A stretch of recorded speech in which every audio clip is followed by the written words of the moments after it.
Hello everyone, कैसे हो सब लोग। उम्मीद है कि सब बहुत अच्छे से होंगे। हमारे एक और डाउट सेशन में हम एक मोस्ट इंपोर्टेंट क्वेश्चंस आपके सामने लेकर आए हुए हैं। ये क्वेश्चंस है ऑक्सीडेशन और रिडक्शन वाले टॉपिक्स में। बहुत ज्यादा कमेंट सेक्शन में हमें कमेंट्स आ रहे थे। हमें स्कूल्स में या कहीं पर भी बता दिया जाता है क्योंकि यहाँ से यहाँ तक इसने ऑक्सीजन को लॉस किया है तो इसका होता है रिडक्शन, और यहाँ पर हमारे पास क्लोरीन के साथ हाइड्रोजन है तो यहां पर क्योंकि लॉस ऑफ हाइड्रोजन हुआ है तो इसका होता है ऑक्सीडेशन। बट इस H2O को क्या है ना, आप सोचोगे कि यहां पर हाइड्रोजन था, यहां जाते जाते तो यहां पर भी इसने ऑक्सीजन ऐड किया है, तो फिर हम लोग को ये क्यों नहीं बताया जाता कि यहां से यहां ऑक्सीडेशन क्यों हुआ, क्यों नहीं हुआ है।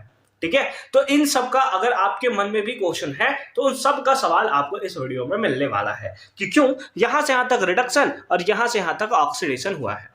तो चलिए, इससे पहले कि हम लोग इसके बारे में डिटेल डिस्कशन करें, पहली बात यह है कि क्लास 7th के लेवल पे जहां पर ऑक्सीडेशन और रिडक्शन हमें इन टर्म्स ऑफ हाइड्रोजन और ऑक्सीजन बताया गया है या इन टर्म्स ऑफ मेटल और नॉन मेटल बताया गया है, उसके बेसिस पे हम इसका आंसर नहीं दे सकते हैं और इस बात को हमें एक्सेप्ट करना पड़ेगा। तो सर हम कैसे इसको फिर सॉल्व करेंगे? तो इसको सॉल्व करने के लिए ना एक आता है, that is oxidation and reduction in terms of electron.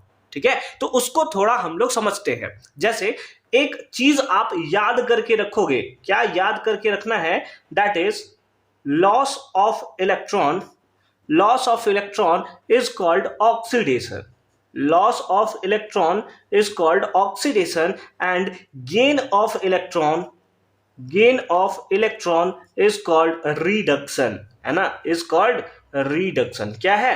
That is अगर कहीं पे इलेक्ट्रॉन का लॉस हुआ है तो उसको बोलते हैं ऑक्सीडेशन, और कहीं पे गेन ऑफ इलेक्ट्रॉन हुआ है तो उसको हम लोग क्या बोलते हैं? That is reduction. ठीक है, जैसे लॉस ऑफ इलेक्ट्रॉन का मतलब क्या होता है ना, लॉस ऑफ इलेक्ट्रॉन का मतलब क्या होता है? जैसे सोडियम है, सोडियम ने अगर एक इलेक्ट्रॉन को लूज किया, है ना, एक इलेक्ट्रॉन को अगर लूज किया तो इसके ऊपर कैसा चार्ज आता है? दैट इज पॉजिटिव चार्ज आता है, क्योंकि माइनस और माइनस प्लस होगा ना, तो इसके ऊपर सिंपल फॉर्म में कौन सा चार्ज आएगा?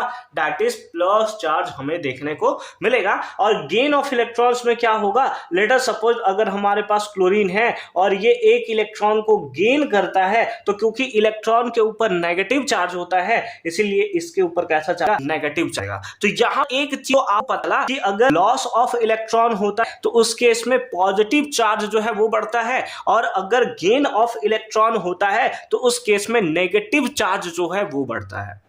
ठीक है, समझ गए बात को? बस इसी के बेसिस पे ना अब इसको हम लोग बता सकते हैं कि कैसे हम लोग याद रखें। हालांकि loss of electron is called oxidation, इसको ना एक सिंपल टर्म्स में आप याद कर सकते हो, दैट इज ऑयल, है ना।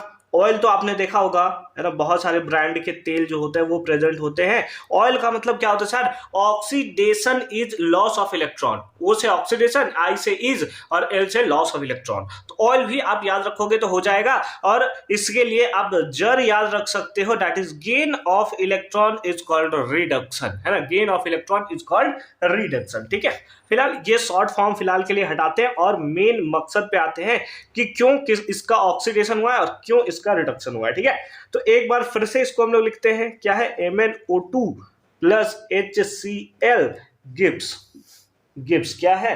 That is MnCl2 plus Cl2 और प्लस क्या है? That is H2O। ठीक है, अब यहाँ पर आपने एक टॉपिक पढ़ रखा होगा कि लाइक HCl है तो इसका फॉर्मेशन कैसे होता है, क्योंकि हाइड्रोजन के ऊपर होता है +1 चार्ज और क्लोरीन के ऊपर होता है -1 चार्ज, तब जाकर ये HCl का फॉर्मेशन करता है। सेम केस में अगर MnO2 के ऊपर देखो तो ऑक्सीजन के ऊपर कितना चार्ज होता है? आप बोलोगे सर एक ऑक्सीजन के ऊपर होता है -2 चार्ज, और MnO2 का फॉर्मेशन आखिर हुआ कैसे होगा? तो Mn होगा, ये O होगा, इसके ऊपर वैलेंसी होगा इसका -2, तो इसके ऊपर पक्का +4 वैलेंसी होगा Mn का, तब तो ये 2 के टेबल में कैंसिल होकर बना होगा MnO2, यानी कि Mn के ऊपर कितना वैलेंसी है?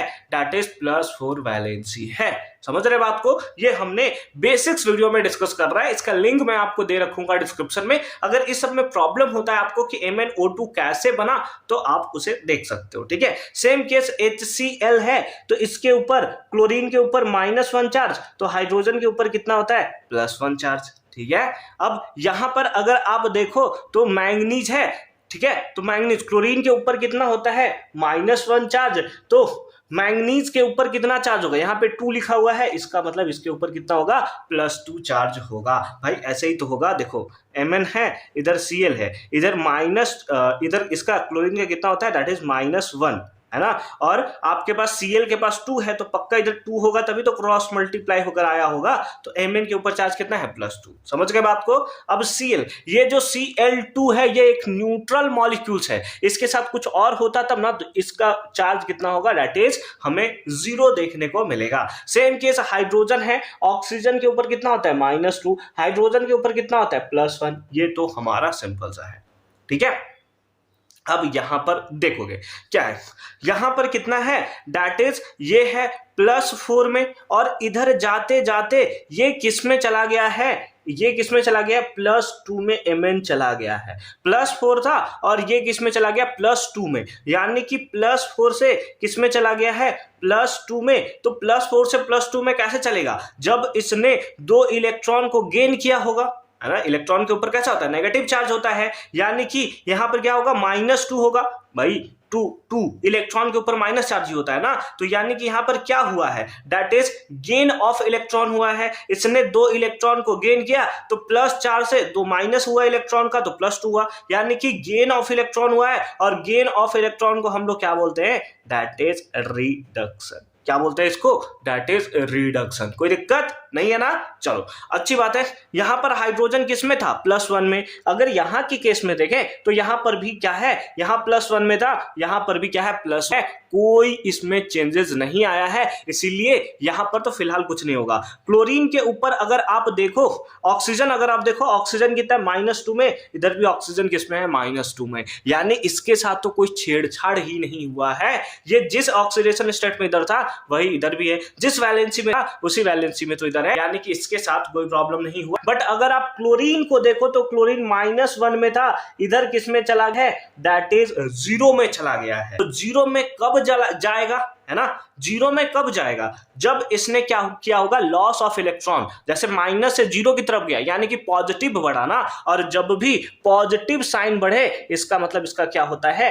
That is oxidation. ऑक्सीडेशन। भाई -1 में था ना, -1 से किससे चला गया? 0 चला गया, यानी कि इसमें +1 हुआ होगा, यानी कि प्लस की तरफ पड़ता है जब लॉस इलेक्ट्रॉन होता है। तो इसीलिए बोला जाता है कि से यहां तक रिडक्शन है और यहां से ऑक्सीडेशन है। इसको चेंज हुआ है -2। आई होप कि आपको तरीका समझ में होगा, है ना? कैसे इसका, अगर आप इसमें फिर प्रॉब्लम होता है तो एक बार फिर आप वीडियो रिमाइंड देखो, और अगर टाइप का प्रॉब्लम है तो आप हमें कमेंट सेक्शन में जरूर बताओगे, ठीक है। अगर आपको और क्वेश्चन से रिलेटेड भी डाउट है तो हमें सेक्शन में बता सको, हम डाउट में उसे बिल्कुल लेना पूरा ट्राई कर। ये बहुत ही ज्यादा कमेंट वीडियो था कि बार बार ये आ रहा था कि सर इससे क्यों नहीं किया आपने ऑक्सीडेशन, बस आप बता देते हो, आप निकल जाते हो, ये नहीं बताते हो कि यहां से यहां क्यों ऑक्सीडेशन नहीं हुआ। तो इसीलिए मैंने इसके ऊपर एक सेपरेट वीडियो बनाना सही समझा। आई होप कि ये कॉन्सेप्ट आप तरीके से समझ में आया होगा। मिलते हैं आपसे वीडियो में, तब तक के लिए अच्छे से पढ़ाई करते रहो। The very best for your upcoming examination.